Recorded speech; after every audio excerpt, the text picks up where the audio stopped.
Madden 26 is finally here. We got the early access version, and today we're going to be rebuilding the Cleveland Browns. Now, I think a lot of us, we see the football news. This team is a show. As of 2 days ago, they now have 5 quarterbacks rostered, a 6th actually with Tyler Snoop-Huntley. The 40-year-old Joe Flacco is likely to start, and they drafted a quarterback in the 3rd and 5th round in Dylan Gabriel and Shedeur Sanders. Not only that, but their star running back that they just drafted is having issues, and he's not even signed to the team right now. Now, they do have some absolute stud players like Myles Garrett, probably the best edge rusher in the league. Just signed a massive extension, so we got that on the books now. Cornerback Denzel Ward is also here, one of the better corners in the league. And then we got David Njoku, probably the best tight end in the league, outside of Kelsey, like the obvious ones. But Njoku's damn good. And looking at the rankings here, at least we're good at blocking. Nah, in reality, this team is a massive shit show, winning 3 games last year. And we are tasking ourselves with rebuilding it today. And looking at the depth chart here, we're seeing a lot of what we were talking about. Joe Flacco here. It has Deshaun Watson here. He's not even going to be active. We're going to pretend like he doesn't exist. And the same thing with Quinshon Judkins. We just don't even know if he's going to play this year or at all in the NFL based on what's going on with him. So him and Deshaun, we're just going to pretend bottom of the depth chart, they don't exist. Receiver depth wise, we have a couple stars in Jerry Jeudy and Deontay Johnson. But I mean, our receiver depth is basically nothing. Now we do have a hidden depth here in Dylan Sampson. He was another running back they drafted. We might try to build around, see how he develops. I'm not really too sure how he'll develop. The offensive line, definitely not great. We are horrible at center, left tackle. We got Conklin and right tackle, Tevin Jenkins here, and Joel Petonio is by far the best player on this team, at least on the offensive line. And Teller here has superstar dev, even though he's 30. A 79 overall and is going to be a backup for us. Honestly, Teller, it might end up being a trade piece just because of that superstar dev. Looking at the defense here, we got some pieces. I mean, obviously Myles Garrett is here. They have Mason Graham as the defensive tackle 3. We're moving him up to 1. He is the guy we're going to be focusing on. And we're going to move Harris all the way down to the defensive tackle 3. Mason Graham, the 5th pick in the draft, the Browns moved down and took him, got an extra first as well from the Jaguars, or the Jaguars, I should say. Mason Graham is legit. He's going to be a building piece for this team. Ward, Greg Newsome, we got Emerson here. The CB room is probably the spot we feel best about right now. Schwessinger at the Michael linebacker, hidden dev. We might be able to build around him. JOK is a solid player. Delpit's a solid safety. I mean, besides that, we really don't have much going for us here. I will say it really does suck that Quinshon Judkins isn't even signed this team, because he would definitely be a massive building piece for us. But that's probably the last I'm going to mention him, except for the fact that I'm sad about it. Looking at our cap situation, obviously Myles Garrett, Denzel Ward got the massive contracts. They're going to be here at minimum for the next 3 years. Garrett, in that case, up to 62 mil in 2029. That's going to be brutal to deal with once we actually build this team up. David Njoku only here for this year. We got to figure out his contract situation if we want to bring him back, as he is 29 years old already. Joel Petonio is a free agent after this year. We get Jerry Jeudy and JOK here through 2027. Newsome's a free agent after this year. Delpit's only here for 2. I'm not going to lie, man. I mean, it's going to be really tough to build the team around Myles Garrett's giant contract in 2029. And I don't know if we're even going to compete until 2029. We're gonna have to put in a lot of work here, have to do a lot of pretty good drafting and really well in the free agency. In Njoku, if we don't plan on bringing him back, we might need to actually, trade him. Same with Petonio. It might just be a fire sale year for us. And considering it is likely to be a fire sale year for us, I'm doing what the Browns should consider doing, and that's starting one of the rookie quarterbacks. Later in the year, maybe they should consider it. I think Joe Flacco does start the year for them, like 100%. But in the case of Madden, I want to pick one of these guys to actually develop, or at least try to develop for now. So Shedeur Sanders is going to start for us. Hopefully, he can do a decent. He's not going to do great this year. He's a 67 overall. But maybe he develops a little bit. We'll figure out, okay, is he the guy, or are we going to draft someone? And then at running back, it's going to be a similar situation. I want to see what Dylan Sampson has for us, so we're going to be starting him over Jerome Ford. Now, it looks like in the case of training camp, there's some to do, but I feel like there's less here. Like, there's only one receiving thing here. We still have the O-line one, though, which is good, because developing O-line has always been an issue here in Madden franchise. Last year helped a lot with actually getting skill points with them through doing the pocket protector drill. And there's only one DB battle here. There used to be a red zone one here too. Okay, this is new. Okay, this is new. I don't know what's happening here. I don't know what's happening here. Oh, wait. I might have figured something out. Nope. Nope. I mean, okay. This freeform thing. I kind of understand, but I have no feel for this. Oh my God. I'm gonna be honest. Yeah, this isn't happening. I'm really glad I chose Dylan Gabriel here instead of Shador, because this isn't happening. Oh, I almost got one. I just want one. I just want one. I just want one.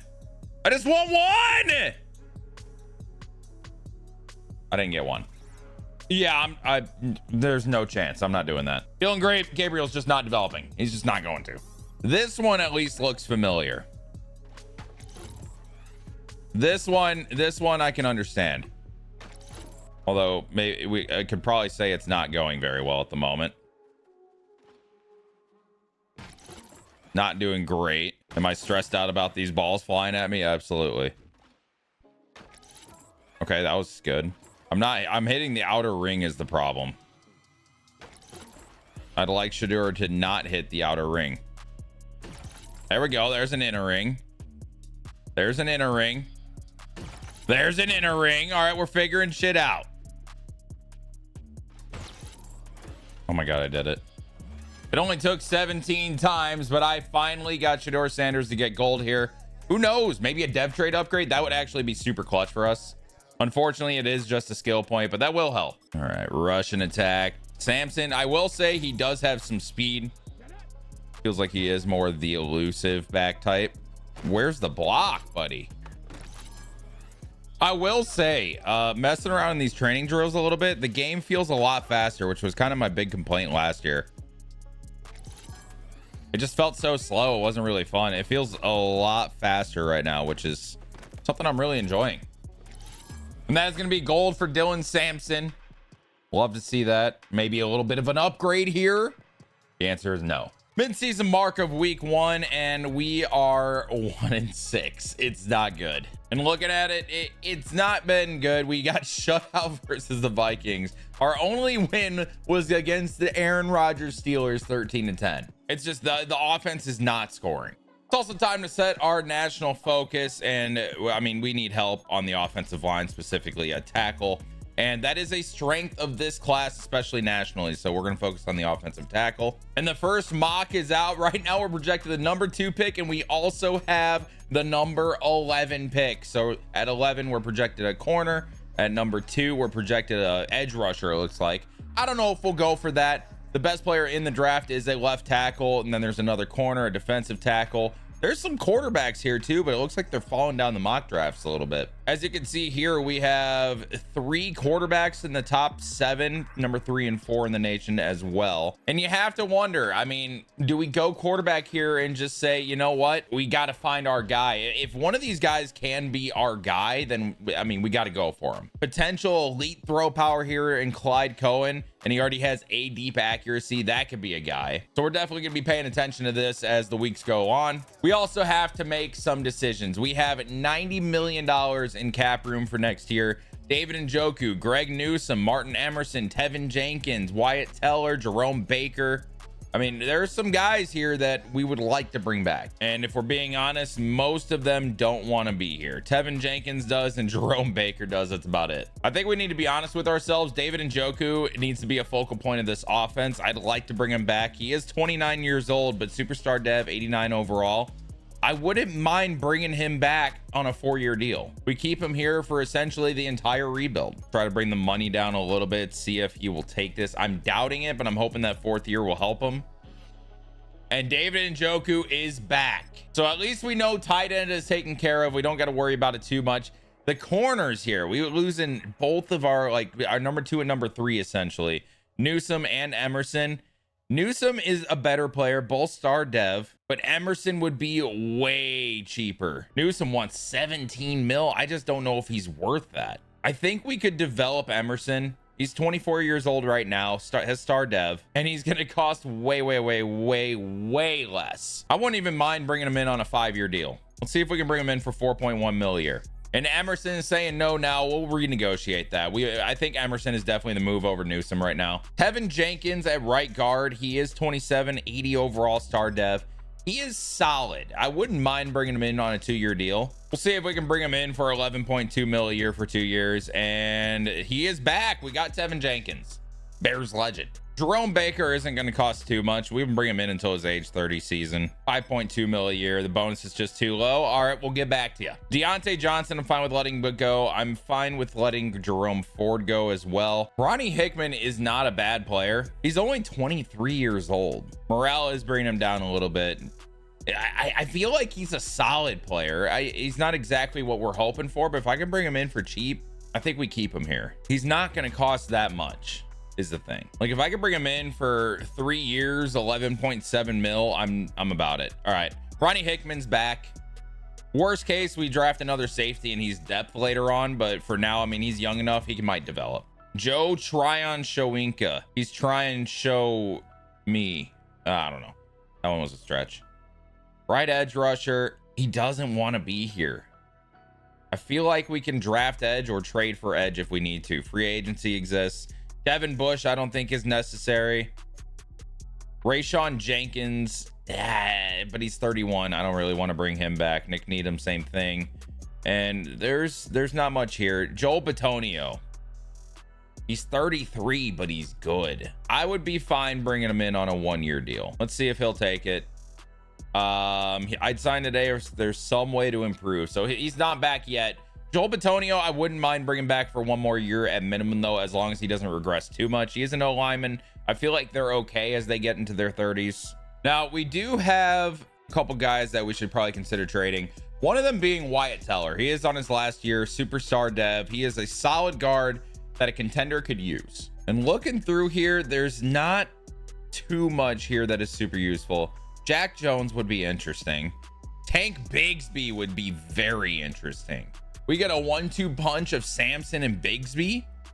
I'm very intrigued about that. Keaton Mitchell is 23 years old with star dev.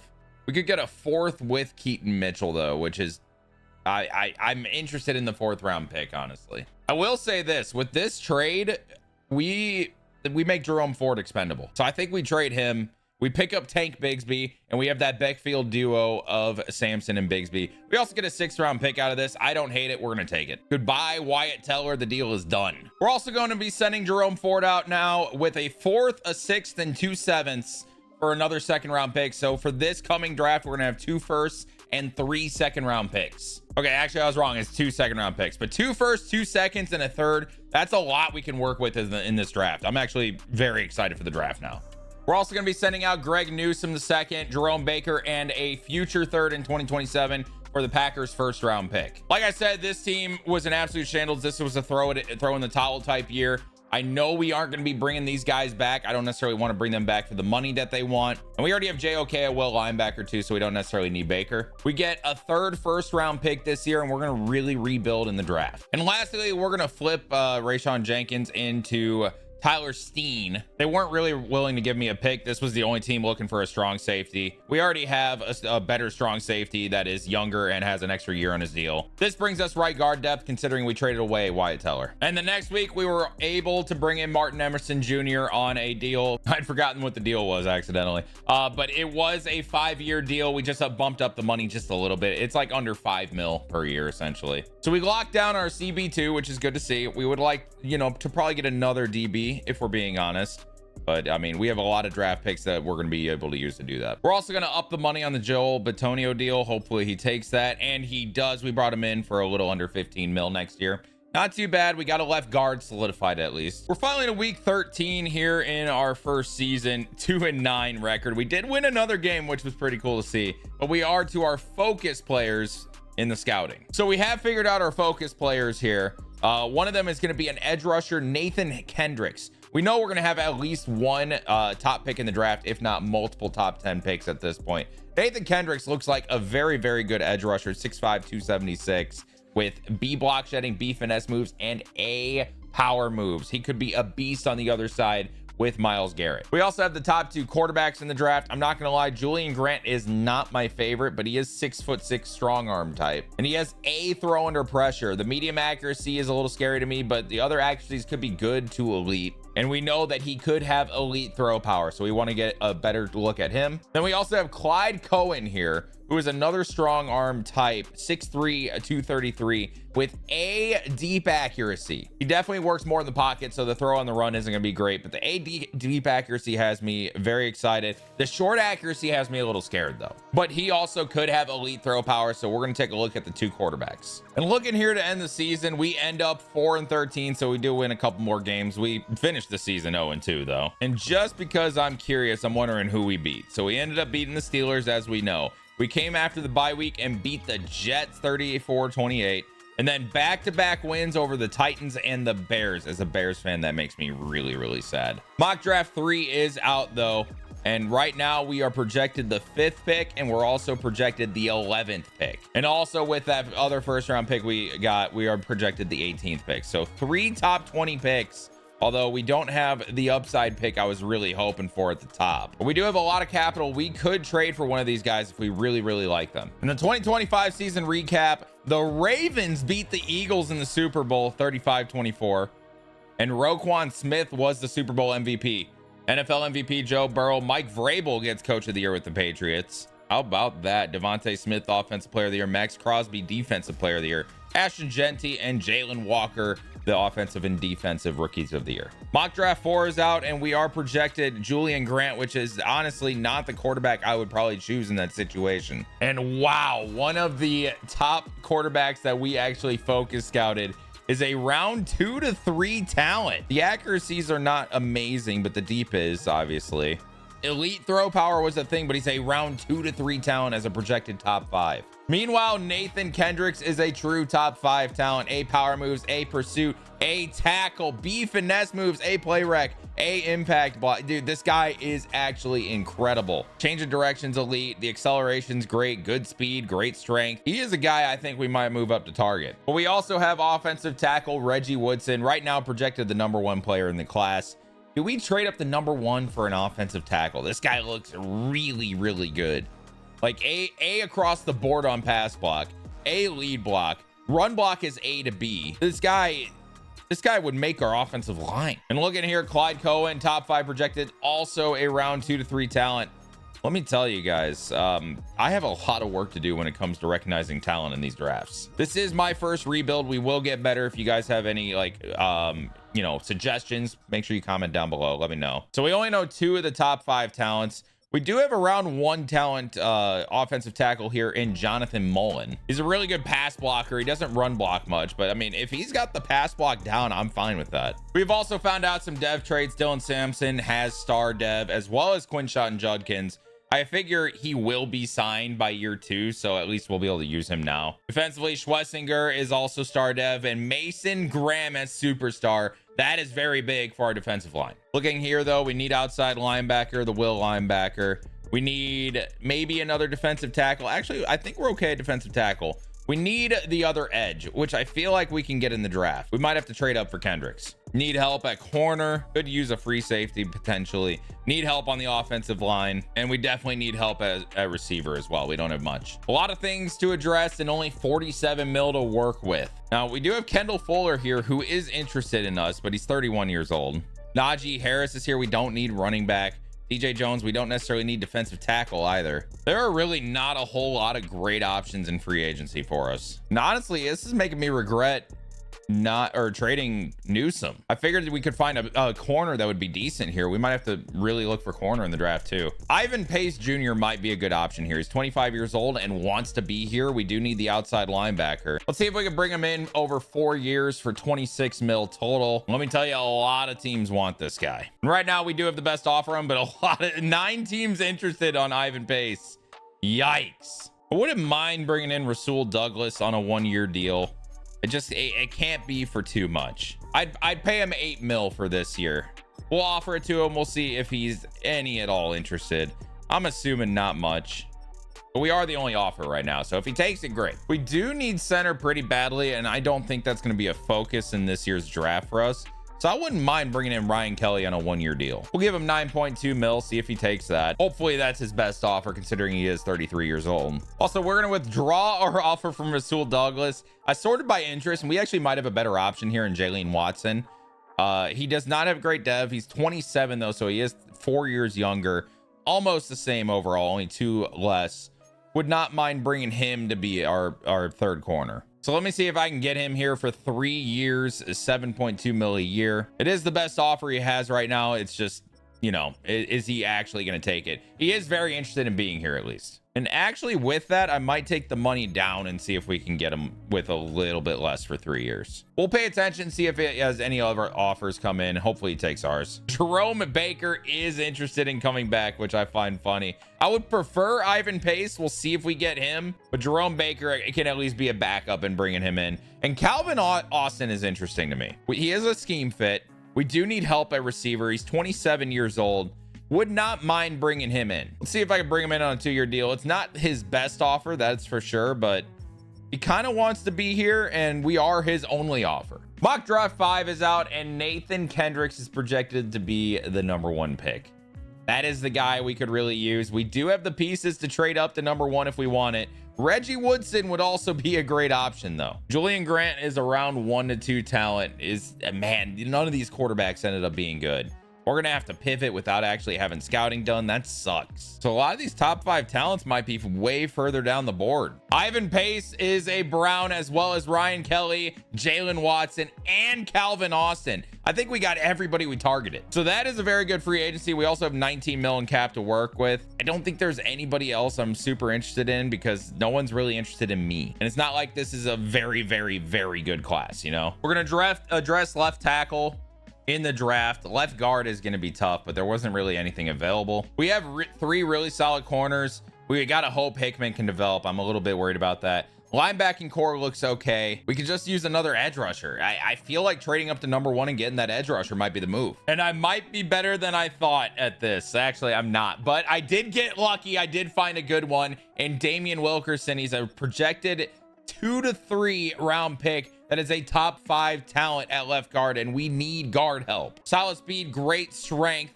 The physicals aren't crazy, but a impact block, a lead block, a run block finesse, run block power, a stamina. He's going to help us out a ton, and we can get him down on the board. And look in here, we have number 5, 13, and 19. And do we trade up to #1 for the edge rusher? We did find another decent edge rusher here in Bryce Street. Wow, I hate how this UI looks. Has a lot of the traits we love to see. Has great speed, elite acceleration. He's more of a finesse rusher though. He has a finesse moves, no power moves, no hit power. Nathan Kendricks, he could be that guy. I think we see what happens at 1 with the Jets and we go from there. And the Jets take Nathan Kendricks. The edge rusher goes #1. I think if we wanted him, we probably should have gone and got him. It would have been very, very expensive though. But that means the tackle is available at 2. Now, do we want to make a move for that though when we need so much help with this team? Like Reggie Woodson is here. He is a very, very, very good left tackle with elite strength. He's an incredible blocker all the way around. Like he would make a massive difference on our O-line. But what would we have to give up? And the Panthers want Denzel Ward and David Njoku, or they want our 5th, 13th, 2nd, 3rd, and 7th in future years. I don't know if I want to give up 2 firsts for an outside offensive tackle that we can get later further down the board. I don't think we're going to do it. I think we let them pick here. And they do go with Reggie Woodson. I mean, it's the right pick. Top 2 players that we wanted on the board. I feel like it would have been too expensive when we have so many needs on this team. I don't think I could ever pull off wearing that color, by the way. Absolutely not. I'm already orange as it is. So I think with our 1st round picks here, we only have a few targets. Junior Linder is a corner that I think would not be a bad thing to target. He has elite speed, a very, very good man coverage corner out of Notre Dame. There's also Bryce Street and Jonathan Mullen. I believe both of them will be available at our 13th pick, or one of them will at least. The quarterbacks are still on the board. I don't know if we can make it to 5. Let's see if Linder goes off the board here at 3. And it's going to be Bryce. No way They went Bryce Street. The Saints go Bryce Street at 3. Oh no. And here I thought he was going to be there later on. That is not good. I think we're going to let it slide to our pick at 5. We'll see what the Bears do here. And they go Junior Linder. Oh my God. Okay. So we have our pick.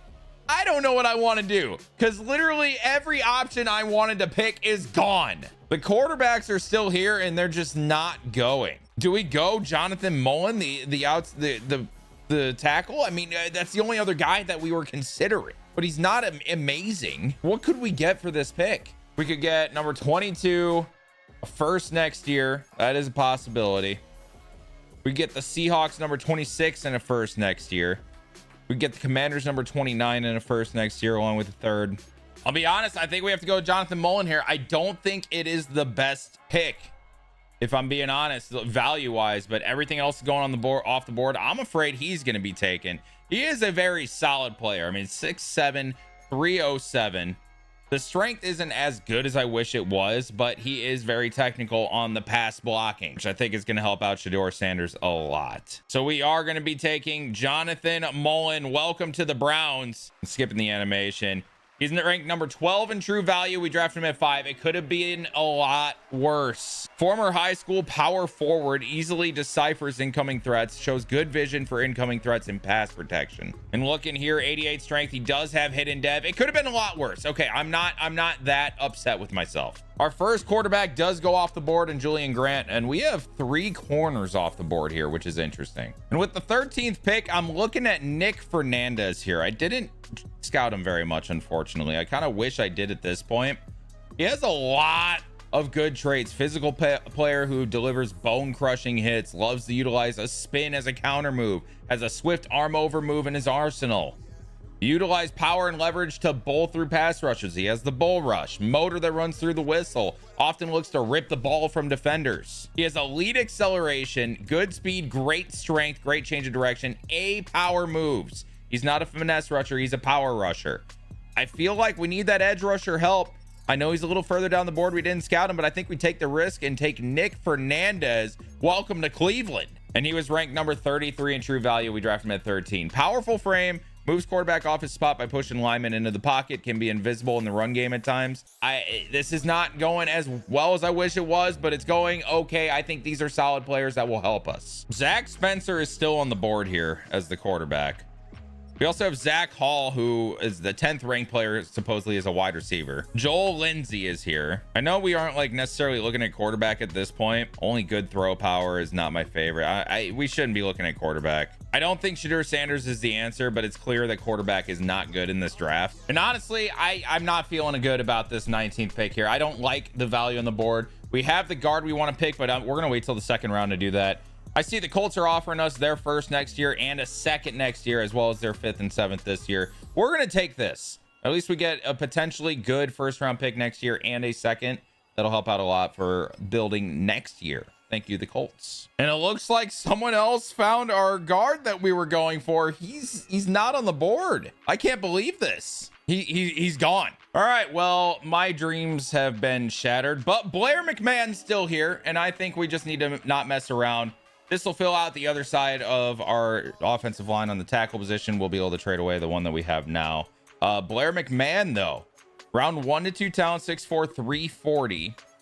Has good strength, good speed, elite change of direction. He's a solid athlete with A, impact block, A, lead block. He's a solid run blocker. He's an okay pass blocker, but he's still a round 1 to 2 talent. I feel like this is value that we can get on a rookie contract. Also, he's only 21 years old. So Blair McMahon, welcome to the Browns. Number 28 in true value. We drafted him at 37. This is our first good value pick, it looks like. Solid base to stall power rush momentum, proficient run blocker, and a very powerful run blocker. So that should help out a lot on the other side. I've been looking for a while. I can't find any like hidden talents right now via the attributes or physicals or anything. I did find Tevin Boston here though. He is a round 1 to 2 talent, a 21-year-old tight end, 6'4", 247. A lot of traits here. The thing that stood out to me though is he has elite strength, great speed. The acceleration is poor, which is a little disappointing though, but he looks like he could be a solid option. He has really good short route running and he has really good run blocking. We just don't know much else about him, unfortunately, but we are going to go with Tevin Boston here in the second round. And unfortunately, I didn't know the buttons and I accidentally skipped through his profile. So I guess we won't know if he's good or not until after the draft. All right, round 3, pick 5. I found this defensive tackle, Forrest Westerman. He's 21 years old, 6'6", 344 nose tackle. Has a ton of traits, elite strength, and he looks like a solid athlete otherwise as well. The play rec is A. The power moves and finesse moves are both C, so not amazing. But with that size and that strength, I feel like he's a good option. We're going to go with Forrest Westerman here in the 3rd round. He's ranked 60 in true value. We got him at 69. Played college basketball for 2 years at 344. Excuse me. No, not at all. Shows good strength at the point of attack, sheds blocks with ease. Forrest Westerman is a Brown. And there's really just not much available at this point. So we're going to take the 2/5 we have this year, trade it to the Eagles for a 3rd round pick next year. Better opportunity to find better talent, in my opinion. And here in the 7th, I'm realizing Tank Bigsby, probably not the best trade I could have made. He is expendable, but we do find Tucker Hess here. Potential UDFA, right? Good speed, good strength, good acceleration as a running back. With A, ball carrier vision, A, break tackle, B, stiff arm, A, trucking, we might be able to get a power back here in the 7th round. And I'm going to try it. I'm going to go for it with Tucker Hess. And he is ranked number 9 in true value. Are you kidding me? We get him at 201 in the 7th. He's ranked number 9. Consistently breaks tackles, rarely fumbles, not afraid of contact. Bigsby is expendable. Bigsby is expendable at this point. Oh my goodness. And looking at our draft here, it is not great, but honestly, we found some guys that might be able to help us. Jonathan Mullen is a 77. Remember, hidden dev, 88 strength, 83 pass block already with power also. The finesse is pretty damn good. The run block definitely has a lot of work to do, but the hidden dev is very good to see. Nick Fernandez is a 75 as an edge rusher. I didn't see, does he have hidden dev? He has normal dev, unfortunately, which kind of stinks. 77 power moves off the bat though, with 82 speed, 88 acceleration. He is okay. He'll be good depth in the future. Hopefully not a guy that we're actually going to focus on. The other tackle we brought in, Blair McMahon, is a 75, so not too bad for a 2nd rounder. Normal dev as well, 88 strength, 86 run block. So basically we got a pass block tackle and we got a run block tackle, it seems like. Lead block is pretty good. We need to get that pass blocked up though, with him being on the blind side essentially for Shador. Tevin Boston is a 72 as a tight end. I was just hoping for more, honestly, man. 83 speed, 82 catching. I mean, he'll be able to catch the ball. Route running isn't great. The short route is okay, but we knew that. Maybe we can build him up to be a tight end too behind Njoku, but we do have him here long term. Westerman is a 73, but we know that strength was elite. I'm very curious to see what that looks like. Normal dev for him, 94 strength. That will play. And then last but not least is Tucker Hess that we got in the 7th round, a 77 overall. And buddy has hidden dev. What a pick in the 7th, man. And he has 92 speed. That's pretty darn good. 87 break tackle, 91 acceleration, 92 carrying, 92 trucking. This guy is really good. I feel so much better. You guys don't even understand. When I was recording this, I even messaged Don, my editor. I felt like such shit. I felt horrible. I was horrible at this. Tucker Hess makes me feel so much better. And I found him. Looking at the overalls, Reggie Woodson's an 81. We should have gone for him. And also, I was looking at Austin Pearson a lot. I thought he looked good. I just didn't want to pull the trigger. Turns out, yeah. Nathan Kendricks is a 79. Damian Wilkerson is a 79. That was the guard. He went at 30. That was the guard. I should have just done it. I should have just done it. I saw round 2 to 3 projected. I'm like, okay, he'll drop. No, apparently other teams scout too. Good to know. We had a defensive tackle in the 6th round at a 79 overall. Street was a 78. Linder was a 78. And then there's Hess at 77. In terms of quarterbacks, the best one was Julian Grant. He's a 74. So, this could have gone worse. It just wasn't the best draft class. The guys that we wanted were clearly well and above the best. But also we would have had to give up a lot to get them. And because we were able to get that great power back in the 7th round, Tank Bigsby is expendable. We're going to trade him away for another wide receiver in Xavier Legette. There's a lot of potential in him. The Panthers apparently need a running back, and we'll send a 2028 4th and 6th round pick with him. And final stats for year one, Shadir Sanders, he's not going to be the guy. This guy, he's not going to be the guy. 17 touchdowns and 19 interceptions is atrocious. Quinshon Judkins ended up getting 80 carries at the end and 7 touchdowns, 3.5 a carry. Samson was over 4 a carry though. Either way though, I think we have a really good running back tandem, which is going to help a lot. Jerry Jeudy almost reaches 1,000 yards. We did pick up Calvin Austin this offseason. David Njoku at 661. He definitely could have done better. Defensively, our tackles leader, JOK, almost had 100 tackles, which is insane. 18 tackles for loss for Myles Garrett with 5 sacks, 14 with 4 sacks for Mason Graham in his rookie year. Now, we did get some interceptions, though. Carson Schwessinger and Denzel Ward each get 2. And then JOK got 1, as well as Martin Emerson. All right, a couple changes we made to the lineup going into year 2. We moved Jack Conklin over to left guard. He actually goes up in overall, and it makes this offensive line look so much better. Now we got the rookies on the outside, including Mullen, who had to start over Conklin. He has hidden dev. We have to at least see what the rookies got. Tevin Jenkins, Ryan Kelly in there at center. We now have Tevin Boston is going to be our tight end 2. RB1 is Samson, RB2 is Judkins, RB3 is Hess, and then Xavier Legette is going to be the other outside receiver with Jerry Jeudy. Calvin Austin will be the slot. Emerson's going to continue being our CB2, and we moved Watson to CB3. Garrett, Graham, Collins, and then the rookie Fernandez is the offensive or defensive line. Westerman's going to be our defensive tackle 4. And then this linebacking core is definitely looking better than last year. I think Pace will end up being a good pickup for us. And like I said, Calvin Austin is going to be our slot receiver, and Judkins the power back. Although I kind of want Hess to be the power back. I'm going to make Hess the power back. We're going to let the rookie play. Buddy's actually good. Like, that's what he is as a power back. So he'll be our power back, and then Samson will be our 3rd down running back. So we're just basically going to run like a trio back, essentially. We're going to use all the running backs. But in my opinion, this is basically the make or break. Is this Shadur Sanders' year, or are we drafting quarterback? We are going to be looking at quarterback heavily no matter what, though. Mid-season mark here in 2026, and this is a better start to the year. We are 3-4.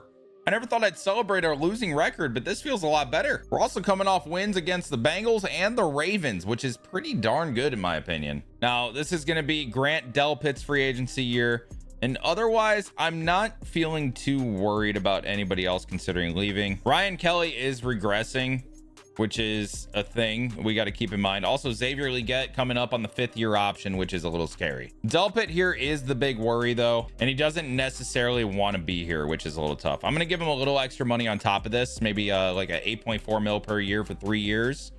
And he's starting to like it, but not much. So we just need a little bit more money next time. And with the scouting, I was looking at, there aren't really many quarterbacks that are projected to be pretty good, which is very disappointing. I think we're going to have our national focus be edge rusher, just because there's so many good edges near the top. And honestly, even going down the board, most of our regional focus is either wide receiver or corner, to be fair. Also, first mock draft is out, and we are projected the #1 pick right now because of that Colts pick we got. That is awesome to see. We're also projected the #7. So we have an improvement in our record so far, and we're projected the #1 and #7 picks. This is going fantastic. We're taking another shot at negotiating with Grant Delpit here. The last offer was just a little bit not enough on the money. I'm going to offer him just about $500,000 a year more, essentially. And that is going to do it. Grant Delpit is back for the next 3 years. Wow, this year was an improvement. From 4-13 last year to 8-9. Coming off winning against the Jags to end the year. This was incredible. I'm very proud of where this team went. Shadur Sanders was also, he had a big improvement of a year.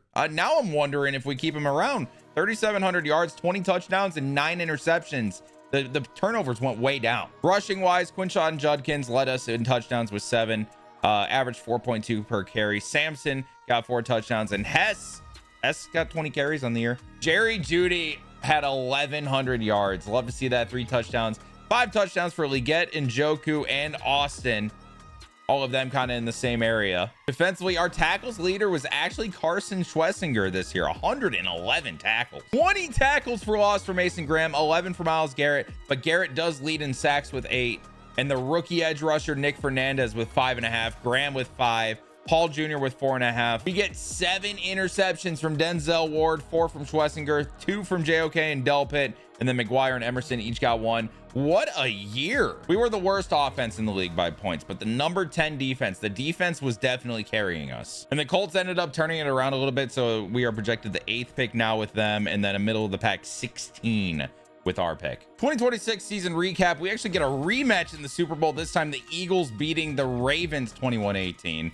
Jalen Hurts is the Super Bowl MVP. Joe Burrow wins the MVP. Matt LaFleur, the coach of the year. Jamar Chase, offensive player of the year. Micah Parsons, defensive player of the year, still on the Cowboys, by the way.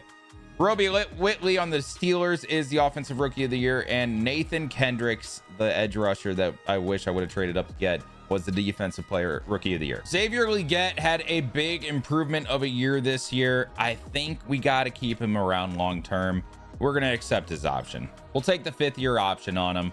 Otherwise, I'm not feeling like we should bring anyone else back necessarily. I still am thinking about Ryan Kelly. He's down to a 77 though. He's regressing hard. Worst case, we pay him in free agency, maybe even a little less, because I'm not sure how many people are really going to want him. Looking here at the team, Shedeur Sanders is up to a 78 overall. I still don't know if he's the guy long term. I really don't. I mean, that contract's going to come up soon.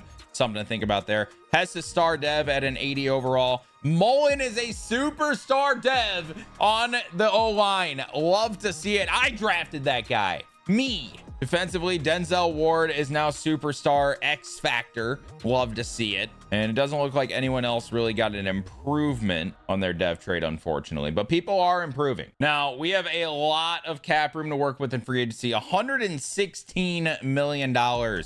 And I'm thinking center. Elgton Jenkins is here, 31 years old, 88 overall. He would be a big improvement over Ryan Kelly. He does not want to be here, though, so we may have to pay him pretty good. I would not mind bringing him in on a 3-year deal. I don't think he's going to regress too hard, and we'll see if he takes the player-friendly deal. The Panthers are also fighting for him. We're probably going to have to give him a little bit more. I wouldn't mind pushing that up to, you know, the 18.5 mil a year type thing. We'll see if that's enough to jump us over the Panthers. It is for now. And I'm looking here. We got a lot of wide receiver talent here. We have the money. I want to get Rashee Rice. Superstar dev, 27 years old. I want to bring him in, and I'm willing to pay for him. Let's see where that puts us on Rashee Rice. We're up there with the Saints. We may need to offer a little bit more. I really want him. I'm willing to bring him in for 4 years, 13 mil, 10.5 bonus, total 94 mil for Rashee Rice. Tell me you want to be here, baby. Come on. We are at the top. We'll see if that does it for us. I also see Brian Branch here, which has me very intrigued. We do have a good strong safety, but we've seen Branch play the corner for Detroit in the past, and it makes me wonder if Brian Branch might be a guy we want to bring in. I'm considering Branch. I'm also considering Marlon Humphrey to be a depth corner. The problem is I don't think he wants to be paid like a depth corner. And then there's also George Karlaftis.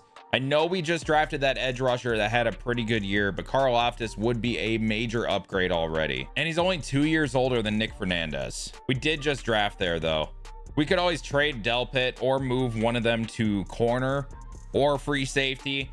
We go after Brian Branch here. 100% we go after Brian Branch. I will pay him 21.5 mil a year if I can get him for 5 years. Brian Branch would be huge for us. And look in here, we get Brian Branch and Elgton Jenkins. We did not get Rashee Rice, though, so we have to pay attention to wide receiver. Zay Flowers is still here. And honestly, Zay Flowers might be the best option here. It's not exactly who I was hoping for, but he is very good to match up with Jerry Jeudy. And we'd also have Xavier Legette. We could move Jeudy to the slot and have Zay and Legette on the outside, or even Zay in the slot, you know? I think we go after Zay Flowers. We want to make splashes. Oh my God, everybody wants this guy. We're not even close. If we want him, we have to pay him. And we almost don't even have a chance at this guy. Even at a very player-friendly deal, I don't want to do I guess I could do 6 years. Let's do the very player-friendly deal. Is that even enough to get us up there? It's not. I'm going to offer it to him, but I think we go after Traylon Burks otherwise. He doesn't have any offers yet, so we're going to pay attention to that. But he is coming off a very good year for the Titans. Or no, he was actually on the Chiefs, but he got 800 yards and 12 touchdowns for the Chiefs last year. Like, that's a career year for him. I would not mind bringing him in. I would love that top end receiver, but if we can't get it, Burks may not be a bad option. And Zay Flowers is a commander. Absolutely crazy. We're going to go after Traylon Burks. He kind of wants to be here.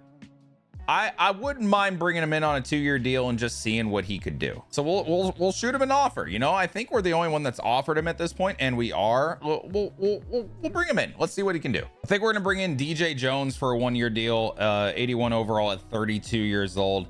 He will be an improvement from Mike Hall, and then it'll give us 1 more year for Westerman to actually improve a little bit. And Kendall Fuller really wants to be here.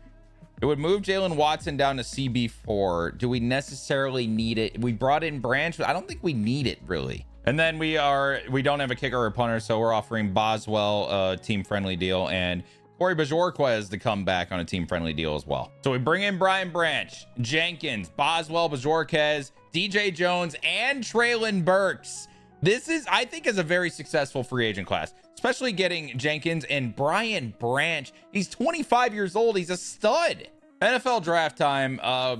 I'll be honest, I did not find any of the top 5 talents with my scouting. So now I'm wondering, are the top 5 talents just the actual true top 5 talents? Either way, we don't pick until the 8th pick here, and I'm not feeling like super like, oh, I need to trade up for someone.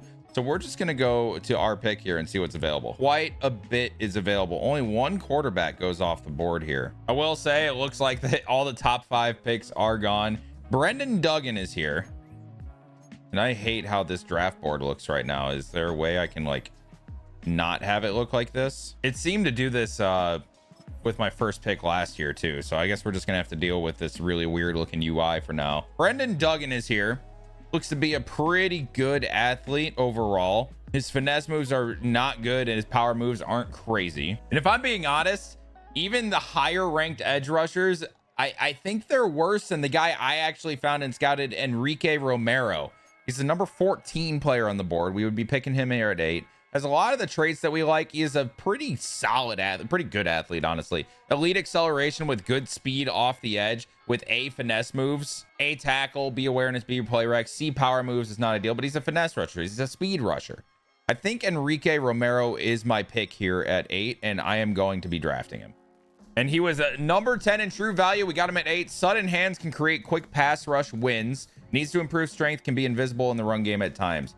I think he is going to be good off the other side if Rodriguez. I think Romero starts over Rodriguez, honestly, especially because he has hidden dev. I love to see that. Skipping ahead in the draft here, I don't see a name I was expecting to see, and that is round 1 receiver Otis Gilchrist. We have a couple round 1 talents still on the board, though, that we actually know. Both are wide receivers. One is Otis Gilchrist. The other is Eddie Acosta. Now, they are very different receivers. Acosta, not a very good athlete. And honestly, his route running, I'm not blown away by it. The thing with Otis Gilchrist is he has elite speed, elite acceleration at 6'1", a deep route, a spectacular catch. He just has a lot to work on with the medium and short route. But I think Otis Gilchrist is going to be our pick here at 14. And we get a solid receiver, our first drafted receiver, and we're going to see him come up here. Number 8 in true value, we got him at 14. So we got the number 8 and number 10 players in the draft class. Speed, speed, speed. Didn't drop a pass at the combine, unbothered by defenders when catching passes. And he is hidden development, 98 acceleration, 98 speed. Otis Gilchrist is a guy. Now, Alan Wolf was a quarterback that I looked at for quite a while. I didn't take him. He's here in the 2nd round. Not the best athlete, only good throw power, right? But A deep accuracy, B medium accuracy, A short accuracy, A throw on the run. This guy looks like a very legitimate quarterback that could potentially start over Shador this year. I don't know if he will because Shador is getting a little better, but he's 21 years old. Alan Wolf is definitely the pick here. And look in here, he is the number 32 in true value. We got him at 40. High level processor, excels at throwing downfield, stays calm when throwing under pressure. I think no matter what, he is a better prospect than Shador is. Only normal dev sucks to see. He actually looks so good though with all the accuracies and good throw power. It's not elite, it's not great, but good is okay. I like the pick. We at least have a competition now. I have a couple outside linebackers I really like here. Daniel Martinez and Taylor Anderson, both exceptional athletes. Taylor Anderson has a man and a zone with B pursuit as an outside linebacker. We also have Daniel Martinez here, who is a year younger, has better speed. It's elite. Man coverage, we don't know yet. It's A to C, but he does have a zone, a tackle. Both of them look incredible. And I feel like we could move. I mean, they're great depth no matter what. I'm looking at them and I really like them. I wonder if we can move back up into the second round after we pick one. Like go for the Steelers pick maybe. And we are going to get the Steelers pick after us so we can get both of those linebackers. We're sending our 2028 second and then 2029 fourth, fifth, and sixth in order to get that 2027 second. So now we have back-to-back picks and we are going to be able to take both of those outside linebackers. We're going to start with Taylor Anderson. We pick him. And at this point, we're just taking the best talent we can find. Best talent available type thing. Anderson ranked number 57. We get him at 46. Good awareness and reaction as a defender. Looks comfortable when dropping in a zone. Average speed for a linebacker. Average, really. He does have hidden dev, 85 speed, 90 acceleration. I am very excited to see what he looks like. And then the very next pick, as we did trade up to number 47, we are going back to the outside linebackers. And we are going to take Daniel Martinez, who is a year younger than Anderson was. And we are taking all the outside linebacker talent. He's ranked number 56. We got him at 47. Great speed to cover and track down tackles. Good instincts to read and diagnose plays. Can be trusted to drop into zone coverage. 90 acceleration, 88 speed. Another hidden dev. Love to see it, baby. When we get to the last pick of the third round, we're going to see if there's any talent here before I might trade it away. I might pick someone. We'll see. All right, with our third round pick, we're going to take day 3 center Connor Williams.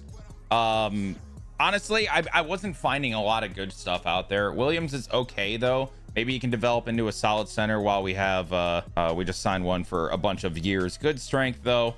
A lead block, B run block power. Maybe he can develop the pass block a little bit. Looking at that though, I'm kind of leaning away from it. I kind of want to pick up Philip Thompson here. He's a right guard. Could always move to center if we needed him to, but A lead block, A impact, A run block power, B run block, B to D pass block. I mean, he's a potential UDFA, but I kind of like the pick here. So we're going to take Philip Thompson. He was ranked number 78 and we drafted him at 96. It was a good pick, baby. Good run blocker, power in the run game, jumps out on film, needs to improve awareness. And he's hidden dev. Oh, what a swerve. What a W pick. And here we are in the fourth round, pick number 110. Williams likely is still going to be there, and he is. I was also looking at a defensive tackle. Troy Beckham, another potential UDFA. He's 6'2", 306, has a bunch of traits. Great strength was what I was looking at, with great acceleration. B power moves, C impact blocking, that doesn't matter. But B power moves, C finesse moves. He just can't tackle. But I feel like with those moves, I think he's worth the pick here in the fourth round. We're going to do it. I picked the wrong guy. I just picked the wrong guy. Why was it not on Beckham? Oh, this is a horrible pick. I don't even want to look at it. I don't even want to look at it. Tim Pritchett, I'm so upset about what just happened. Why did that just happen? Everything was going so good this draft, and now all of a sudden I throw like that? Okay, our pick in the fifth round. Please tell me Beckham is still there. I'm going to be so sad if he's not. He is still here. Troy Beckham is still here. I am taking my guy. I'm so upset that that just happened last round, but we got it right in the fifth round. Troy Beckham is a Brown, and he is not great. Wow, he is not great. Let me tell you. I guess we technically have defensive tackle depth. I'm getting booed. We do have another pick here in the fifth round. We have a wide receiver here that's a day 3 talent, Michael Meadows, but he has F catching. Absolutely not. I think we picked the center here. I think we picked the center, Connor Williams here. He's not great, but he's not the worst, and he will be offensive line depth, which is good for us. Not the greatest pick, that's for sure. Knowledgeable and proficient in run blocking schemes, powerful run blocker. Mental lapses are too frequent. I don't like to hear, but he's pretty strong, has solid run blocking. This draft kind of sucks. I'm not gonna lie. It started really good, actually. I don't know what I'm saying. It started good. Let's not let the end matter, because frankly, these players probably won't even make an impact. And we need corner depth. I'm looking at Brian Beckham here. B-man, C zone. He only has marginal speed, which really stinks, but he does have elite acceleration. Ran a 4.59. As a corner, I don't like to see that, but I feel like with the grades here, as well as the acceleration, he could end up being something. Again, it's a 6th round pick. We're not finding much around here. We got very lucky in the 7th last year. Brian Beckham is a Brown. Back-to-back Beckhams. Actually a good value. He's ranked number 138. We got him at 174. Honestly, one of the better picks we've had in these late rounds. Fast enough. Shows good instincts. Sometimes loses receivers in man. He has 88 speed, but hidden development. Yes! All right, I feel so much better. My emotions are going up and down so much in this draft. And then our 7th round pick, it doesn't really mean anything, but we are going to trade it for next year's 6th pick with the Rams. So, I mean, there was nothing there. I didn't care. Draft recap. We got a lot of players here. Oh my goodness. Enrique Romero, we'll start out with him. 78 overall edge rusher, already better than the guy we drafted last year. Will be an upgrade. I believe he has hidden development as well. He does. 87 finesse moves off the bat. I do love to see that with 82 speed, 89 acceleration. And Otis Gilchrist. Wait, we got one here. We got one with Otis Gilchrist. He's already a 79 overall. Hidden development, 98 speed, 98 acceleration, catching's at 79. The deep route is at 79, 94 spec catch. It's beautiful. Alan Wolf is a 75. Now he is only normal development, but I'm pretty sure his accuracies are supposed to be really, really good. 82 deep, 76 medium, 87 short with 90 throw power. He could compete with Shador right now, actually. He also has 82 speed. Taylor Anderson and Daniel Martinez are both 73 overall. We basically drafted the same player there. Philip Thompson was a 72. Love to see that as right guard depth. And then the rest wasn't not great. Throughout the league, though, we have an 85 overall defensive tackle in Jose as Kivel and an 83 corner in Torrey Hardison. Oh my God. 81 overall fullback, 81 overall tight end, and an 80 overall left guard. This was a talented draft. Oh my goodness. We did get Gilchrist in there in the 79s, though. Love to see that. And Romero in the 78s. I think we had a pretty good draft. I really do. Year 3 is here, and we have a much better team. Looking here, 86 overall. We compete with the Chiefs now. An 88 overall defense. I will say one thing. I simmed through the preseason, and for some reason, we had Daniel Martinez on our practice squad. One of the hidden dev outside linebackers. I saw that. I was heartbroken. I'm looking through the roster. I can't find him. Texans have Daniel Martinez now, and I hate this game. That's all I have to say. Looking at the depth chart, we are going to start the rookie quarterback, Wolf. He is just 1 overall below Shedeur Sanders, and I think he just has higher potential. Plus, he's a rookie. We're just going to throw him right in there. Jerry Jeudy. Gilchrist is an 82 overall now. Legette's a 79, and then we have Burks as our wide receiver 4. Calvin Austin's our wide receiver 5.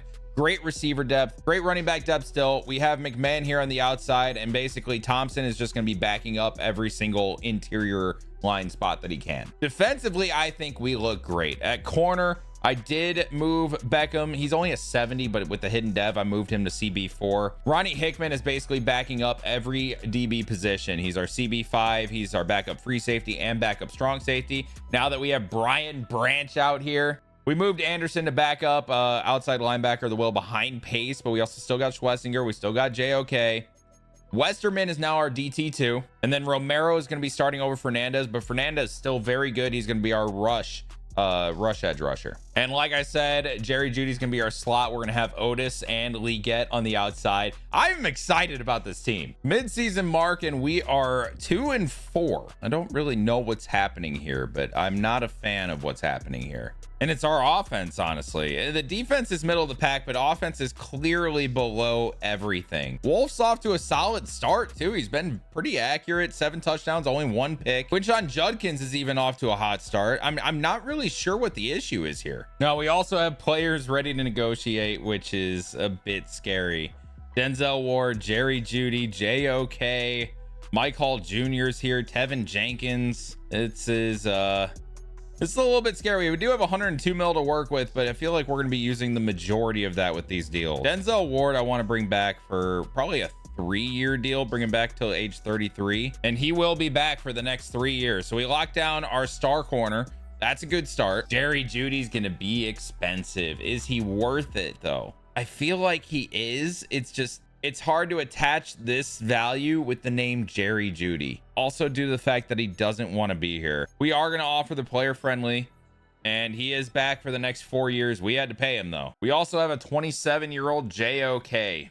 He's not going to cost too much, which makes me happy to see. I would be happy to bring him back for 4 years. I'll give him 4.4 and 7.4. We just need to give him more money apparently. I don't have a problem with drafting defensive tackle. Mike Hall isn't even our defensive tackle too. Tevin Jenkins though, he's not improving much, but I feel like giving it 1 more year for Thompson to improve would be a good thing. Let's bring him back on a 1-year deal. We'll just see if he takes that. And he wants more money. Of course he does. Keep in mind, this is also the 5th-year option year of Mason Graham. So we're going to have to pay him quite a bit too. Looking at this here, it looks like Thompson's improving quite a bit. I feel like maybe this is the time to trade Jack Conklin, especially if we're not doing well. Trading Conklin or Jenkins might be the move. We're going to offer JOK a little bit more money here, and he's starting to like it, but it's still not enough to him. Come on, man. And I really would like to bring back Tevin Jenkins. I'll give you 2 years. I'll give you 2 years, Tevin. Even though I wasn't looking to return, this offer is getting real tempting. He's so close. And for whatever reason, we are 2-7. It's time to blow it up. I don't know why we're doing this bad, but we are. And JOK wants to play for a new team next year. So we do not get to negotiate with him anymore. JOK is going to be gone. Which honestly, not the worst thing in the world because we did draft that other outside linebacker. Still wish we had Santiago or whatever his name was, but no, he's gone now. Jenkins, I want him to come back. I really do. He said we're getting close. I'll offer him this 2 years, 26.6. I'd sign today if there's a, oh my God, he still doesn't. Okay, he wants more money, and we end the year 6-11. I really don't know what happened. I don't know why we regressed. The offense did get better compared to last year, but the defense was horrible. I don't know what changed. In fact, we got better players. I'm very confused. But we're up to an 87 overall as a team. 6-11 record is just outrageous though, man. According to Mock Draft 3, we are projected the number 7 overall pick. We'll see what we can do with that. I've been looking at some people. On the year, though, Alan Wolf was definitely the move over Shedeur. 3,600 yards, 32 touchdowns, 5 picks in his rookie year. Absolutely incredible. Dylan Sampson got the majority of the carries, but Quinshon Judkins was better. I feel like Judkins should probably be the guy from here on out. He averaged 5.9 a carry with 5 touchdowns this year. Jerry Jeudy goes for 1,200 yards out of the slot with 13 touchdowns. Gilchrist in his rookie year, 910 yards, 6 touchdowns. Leggett added 610, and Njoku was there. Traylon Burks ended up doing nothing for us. Defensively, JOK leads us in tackles with 112. Tackles for loss, Mason Graham 15, Myles Garrett 11, but Garrett 19.5 sacks. My Lord. 7 for Westerman, 6 for Graham. We ended up getting 5 picks from Ward, 3 from Schlesinger and Emerson Jr., 2 from Brian Branch. Branch was there, man. He was there. Love to see that out of a rookie quarterback, though. That makes me very excited. And the Packers beat the Bills in the 2027 Super Bowl. Jordan Love was the Super Bowl MVP. Patrick Mahomes, the NFL MVP. Sean McDermott, Coach of the Year. Patrick Mahomes, Offensive Player of the Year, obviously. What I'm very surprised about is our quarterback did not win Offensive Rookie of the Year. It was Hunter Pryor, a wide receiver we actually looked at. Tevin Jenkins is going to be testing free agency.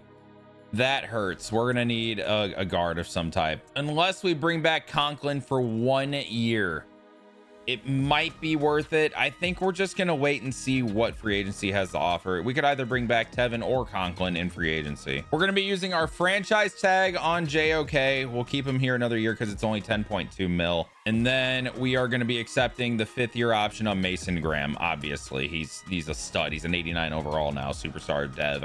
At 24, he's great. So we're gonna have 71 mil to work with in free agency. Also, a couple developments here. Pat Thompson is a 79 star. He's a star now. But Gilchrist is a superstar X Factor. 87 overall after his rookie year. I drafted that guy. Emerson moves up to superstar dev. Love to see that. And Anderson is superstar dev as well. At this point, I think this is the year we trade JOK. And Pace isn't expendable yet, but If we can't bring back JOK, I think we trade Pace. And then lastly, Beckham is a star dev, already a 76 overall. He'll be a very solid corner for us. Also, I don't know why I didn't see it until just now. Wolf is playing up to a 91 overall and got star dev this year after that crazy season. I can't believe I didn't notice that earlier. So he was offensive rookie of the year. He must have got it just for the quarterback position, because that's how he got the dev trade upgrade.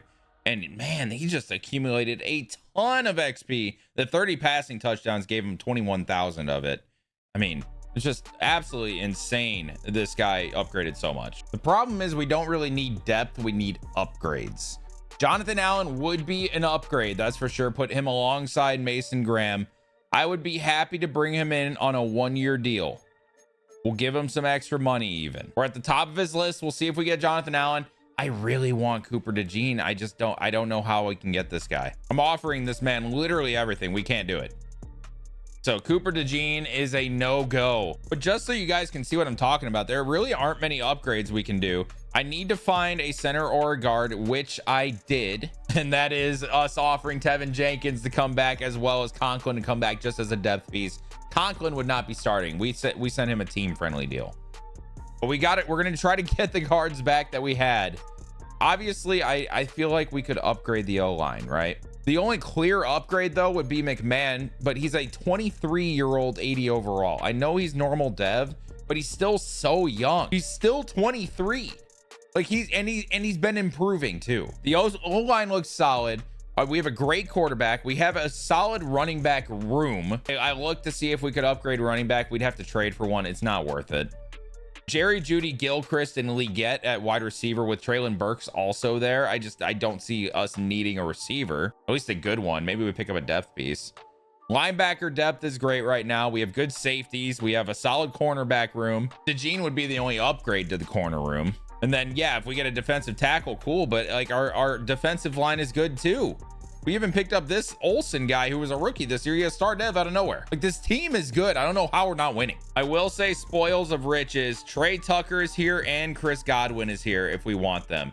Godwin would be an upgrade and he wants to be here. I'd be fine bringing him in for a year. Maybe he takes it. Maybe he doesn't. I'm giving Godwin extra money just so he signs here on a 1-year. I could probably get him on a 2-year, but he wanted to go to the Titans. So I figured they gave him a 2-year. I'm going to give him just extra money for the 1 year so we don't have him on the books next year, but we have him this year. You know what I mean? And we get Jonathan Allen, Chris Godwin, and Tevin Jenkins. That's good. That's good. So we have improved the team officially. We have an offer out for Brandon Aubrey as well. He's still waiting on his offer. That's fine. That's fine. Let's just get a punter here, and then we should be good, honestly. We have Brandon Aubrey as our kicker, and Bajorquez is back as our punter. Conklin, we're still his only offer. In fact, I'm gonna make him a different offer. No one else is offering him, and I only see him as a depth piece, so I'm gonna not pay him very much. We only have 2 mil left in cap room, so really not much else we can do here. Not much else we need to do here, though. Free agency recap. We got Jonathan Allen, Brandon Aubrey, Chris Godwin Jr., Bajorquez, Tevin Jenkins, and Jack Conklin ended up signing to be our depth. This team looks so good. Just win. All right, time for the draft. The key places we need to upgrade our cornerback, and maybe we go for a running back or something, or a left tackle. I'm not sure. There's not a whole lot of places we need to upgrade on this team, honestly, which is crazy because we were bad last year. I just don't get it. Looking at the board, there's a corner here by the name of Trent Shields that I really like. Now, he's a top 5 talent. And he's also a top 5 player, but elite acceleration, great speed, and he has A's across the board, basically. A zone, A tackle, A man, A block shed, A catching, A awareness, B press, A to B hit power. Like, he is incredible. I need him. Now, according to the mocks, he's not supposed to go in the top 3, though. I'm gonna skip ahead a pick here because there's no way I trade to 1 for a corner, and they go with the defensive tackle Carl Finch. I don't want to trade up to. I think the Cowboys would probably be the furthest I trade up for this guy, because there are a lot of corners in this draft that are good, but just none of them are that good. You know what I mean? I'm gonna skip past the Saints. I think I'm gonna skip past the Cowboys here too. They don't take them. Do I risk it, or do I trade with the Broncos? Who's still on the board? Trent Shields is there. There's also a top 5 talent, Clay Wilkins, defensive tackle. I really want Trent Shields. I don't think I want to risk it. What would the Broncos want? They don't have a trade package. Well, let's make one. How close are we with just the pick? How much value does... Okay, they don't need much more. They really don't need much more. And we're doing it. We are moving up 1 spot by sending our pick, obviously moving up, 2028 7th, a 2029 7th, and a 2036 to move up 1 spot. And we are going to get our guy. Make your selection. We are taking the corner, Trent Shields. You are now a Brown. Welcome. And he was true value number 4. We got him at 5. Leverages great technique in man coverage, quick to digest and respond in zone coverage, and a dependable tackler. Hidden dev, 94 speed, 95 acceleration. And I mean, he's an incredible player. We didn't get Cooper DeJean, but we got Trent Shields. And we didn't have a 2nd round pick. We're all the way to the 3rd. Is there anybody I've scouted still here? And the answer is no. We don't know anything about anybody here. Just some day 3 people that we expect to be day 3. All right, we're going to be stretching a bit here. It's probably not going to like my pick necessarily, but I see a day 3 running back, Robert Jackson. He's more of a receiving back, but he has great speed, elite acceleration, good change of direction. We don't know much about him, but as a receiving back with catching traffic, he should be able to run routes pretty well. I mean, it's way different than what we have now. It would be good depth, I think, especially considering our number 3 running back is a power back right now. At least we get the receiving back option. It's just depth with Robert Jackson. And number 75, we got him at 70. Okay, not bad, actually. It doesn't hate it as much as I expected. 93 speed, 94 acceleration. I'll take that. And now here we are in the 5th round. And there was one guy I was looking at. I'm wondering if he's still here. He was a tackle. I don't believe he is still here. I was looking at Cam Gibbs as like a potential option to help us with our, offensive line depth would be really nice. All right, I'm actually going to go with another outside linebacker. This one's a Sam, though. Cameron Wolf. He has a lot of traits here. 6'3", 235 with elite speed. Acceleration isn't great, which is unfortunate, but solid strength there as well. He has okay man, C man, B play rec, B block shed, B tackle. It seems like an option. I feel like we're just gonna take him. Potential UDFA. Let's see if I did good with it. And the answer is it's fine. It's a C plus. 167 true value. We got him at 134. Shows good speed for a linebacker. Average recognition skills and shows potential with power moves. Does have 86 speed. Looking at the draft recap, Trent Shields is an 81. What a pickup in Trent Shields. 94 speed, 80 man, 82 zone. This guy's going to be a stud. This guy's our Denzel Ward replacement. He's incredible. I'm so glad we traded up to get him. Robert Jackson is a 72. And then the CPU in the 6th round drafted us Alfonso Espinoza, a right guard that's a 73 overall. We were talking about depth. I just gave up on that idea, but it looks like we're gonna get it anyway. Hidden dev. Oh, the CPU loves me. The CPU wants this video to end officially. Looking at the draft, we have the number 3 player tied for the number 3 player in the draft.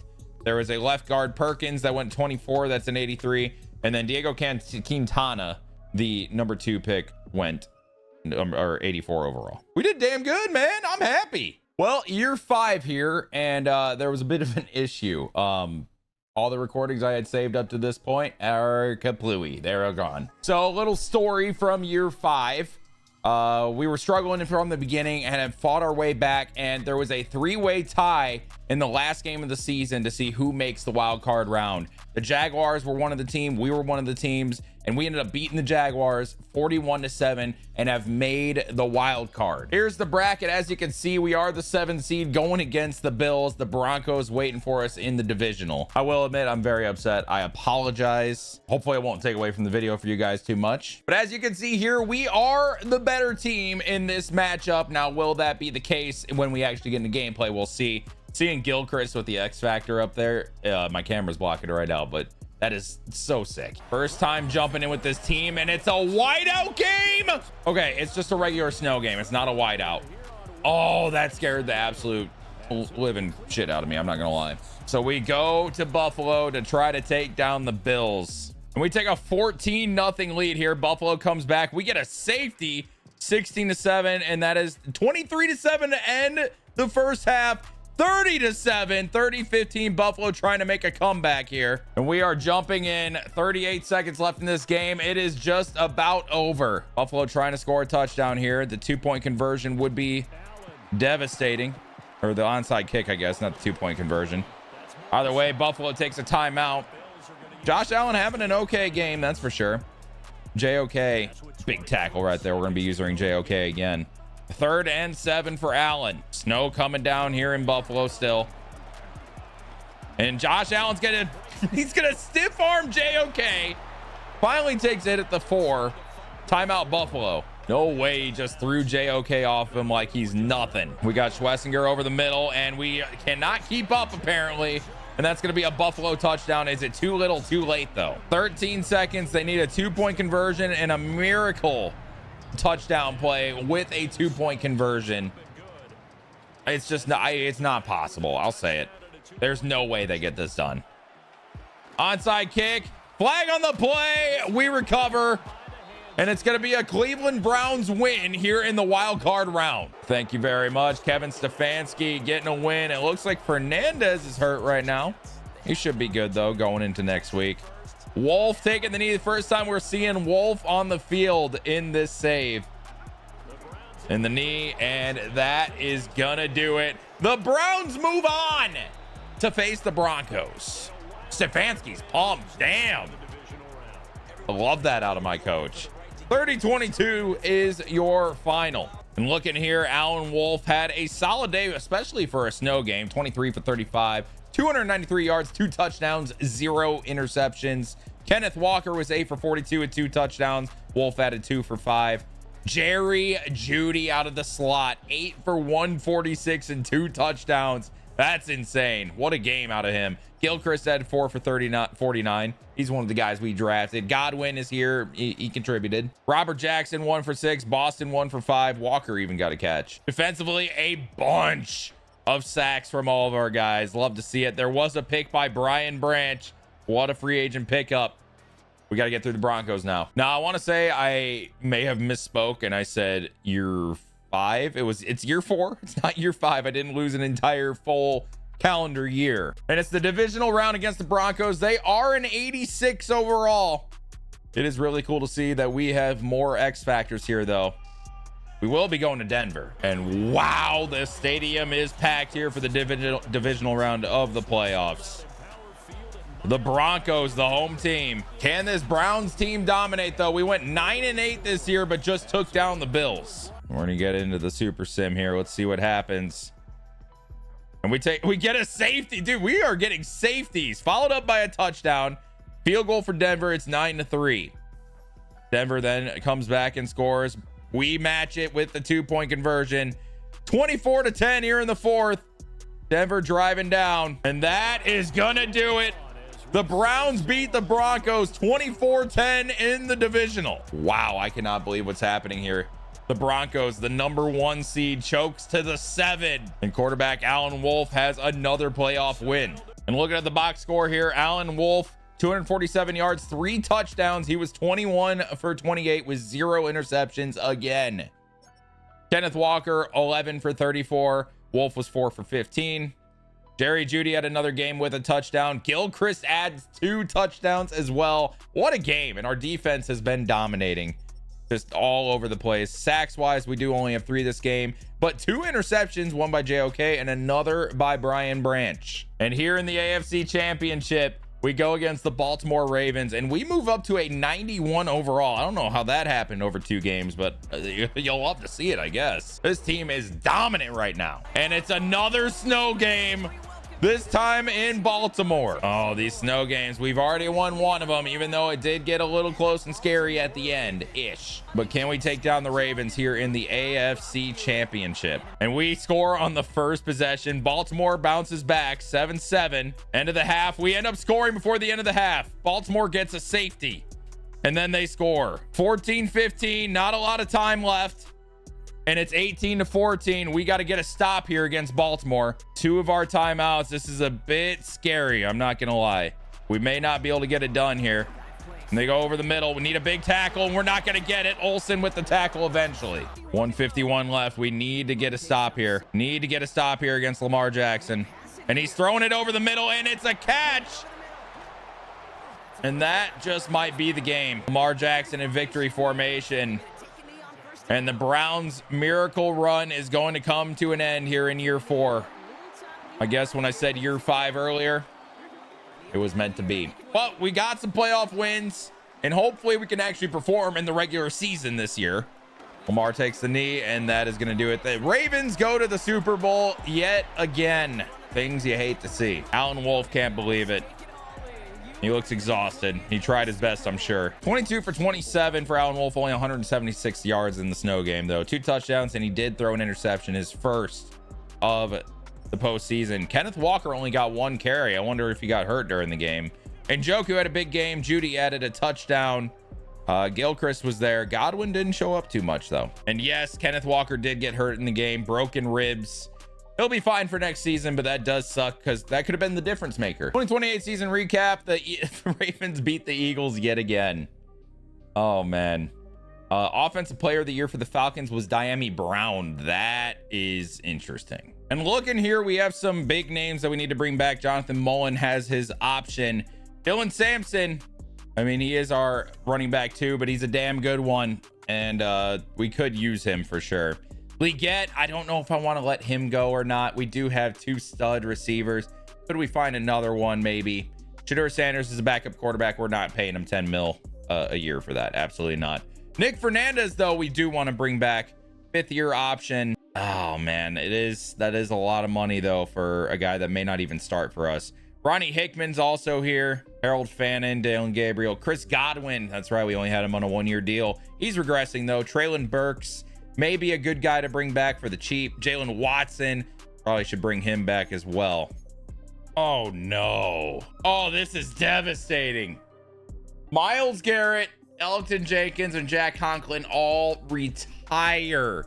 Myles Garrett retired. He was like a 99 still. And we lost our big center. Oh, no, this is bad. That might have just ruined a lot for us. We're going to let Sampson go because we're going to need the money elsewhere. I would like to bring back Leggett. I'm down to give him 7 mil a year for 2 years, and he will be back. He will be our wide receiver 3. Ronnie Hickman is good depth. Honestly, he's really good depth. So we will take him back for hopefully 4 mil a year. And he will be back for 2 years. Jalen Watson would be good to bring back. He isn't necessary though, but it's only 4 mil. Good depth at corner. We'll make him the 1-year offer, and he will be back as well. And we will give Burks the 1-year deal as well. But lastly, we need to accept the option on Nick Fernandez and accept the option on Jonathan Mullen. We have 77 mil to work with and some massive holes to fill now. Now, there are some big names here, like Tyler Linderbaum would be massive for our offensive line and someone I actually think we need to go after. We lose our center, only 29 years old. I'd be down to bring him in for 4 mil a year. It would be a very nice pickup for us, and we are in first on him. Trey Hendrickson would be nice, but at 84 overall and regressing, I don't think that's the move. Now, Donovan here, I can't say his last name. He's only 25 and an 84 overall. This would be a very nice pickup for us. I'd be down to bring him in for 4 years, 15 mil. Absolutely. Probably gonna have to bump up that money a little bit. Come on, man. Come to the Browns. I know you want to. You know you want to. We're still not there. We're behind the Steelers, even on the very player-friendly deal. We're gonna have to pay him quite a bit here. 17 mil maybe, and that's still not gonna put us there. I will give you $18 million a year to come here. Come on. It's still not it. Isaiah Pacheco really wants to be here.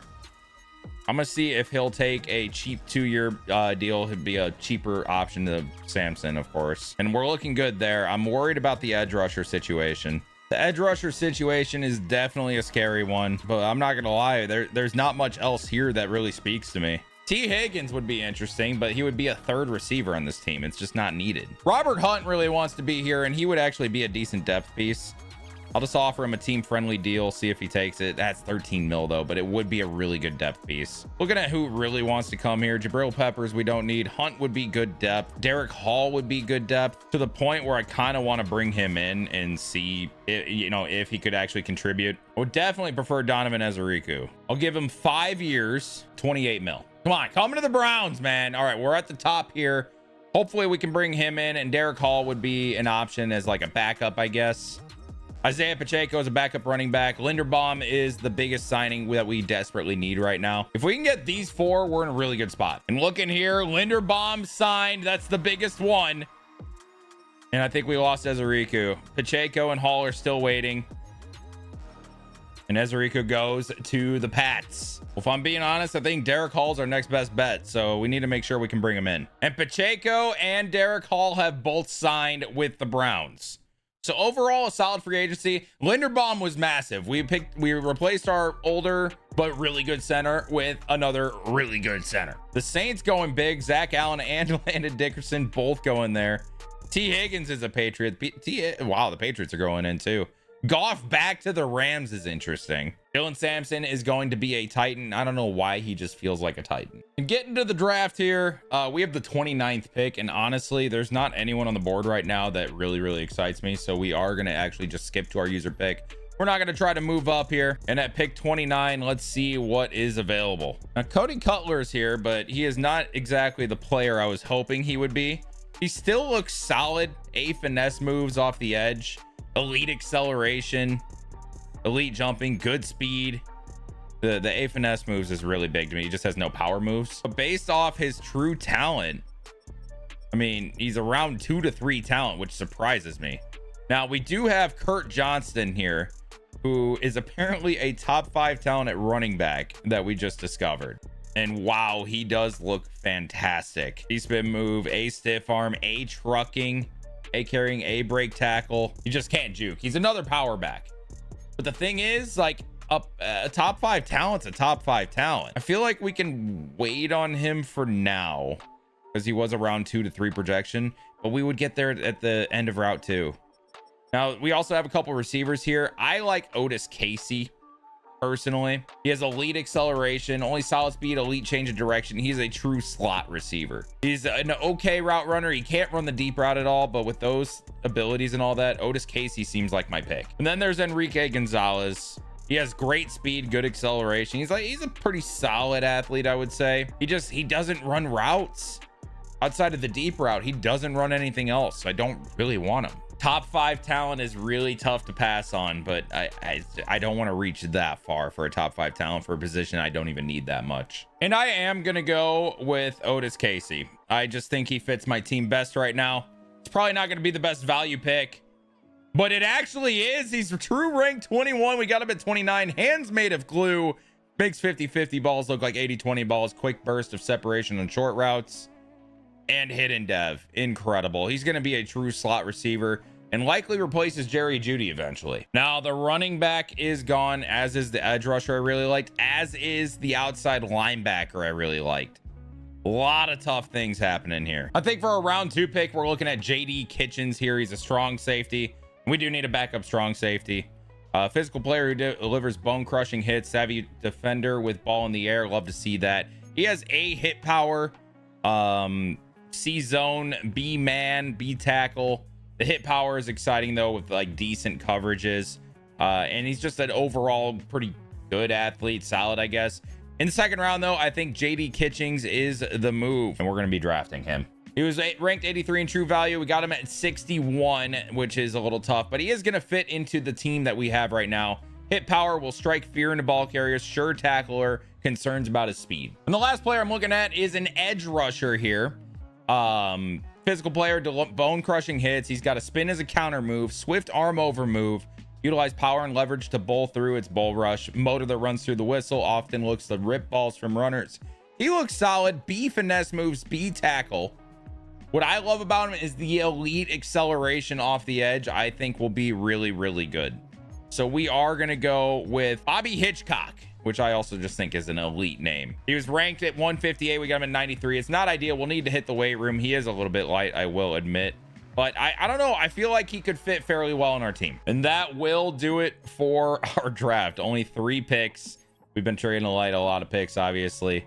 Otis Casey's a 77. Kitchens is a 72. I'm excited about Casey. I think he will be the favorite out of all of them. And looking here, it wasn't the strongest draft, We got a couple guards that were over 80 overall, and otherwise, yeah, it's not great. Kurt Johnston was the running back. He went in the second round. He was a 79, but we already have Hess. And one more thing, it looks like Kitchens is actually hidden dev as well. That makes that pick feel really, really good to me. Now, before we start year 5, I noticed we need another offensive tackle on the roster, and I'm looking here. I see LaMarcus Allen, 21 years old, 72 overall, just sitting in free agency. I feel like we need to bring this guy in. Yeah, we'll take him to be a backup for sure. Sign him to the active roster. Jumping into the midseason mark here in year 5, we start 2-4 again.